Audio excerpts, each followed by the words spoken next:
Alors pour Rabat et les Marocains, c'est indéniablement un succès d'estime.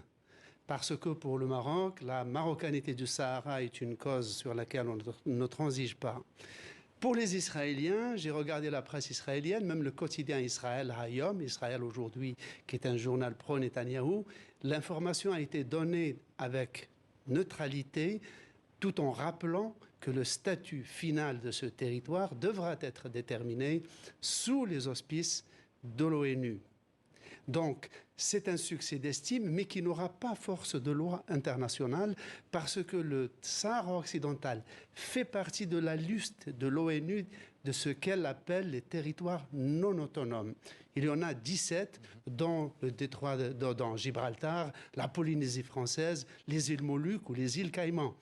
Qu'est-ce que ça veut dire? Ça veut dire que les populations de ce territoire, en l'occurrence le Sahara occidental, que revendique d'un côté le Maroc, mais aussi le Front Polisario qui lutte pour l'indépendance, lui, alors que le Maroc lutte pour l'intégration, eh bien, ces populations devraient être consultées pour choisir soit l'indépendance sous l'égide du Polisario, soit l'intégration au Maroc. Alors, il y a un conflit qui a commencé en 1975 entre le Polisario et le Maroc.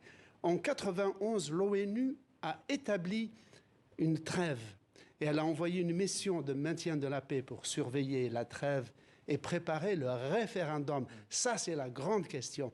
L'ONU propose un référendum dans lequel les populations vont se prononcer. Alors, il y a une dispute sur qui pourrait voter. Seulement les habitants du Sahara occidental mais aussi les Marocains qui sont venus du Maroc, de la métropole pour s'installer sur place. Cette question reste ouverte. Et en même temps, le Front Polisario n'est pas reconnu par l'ONU, mais il est membre de l'Union africaine.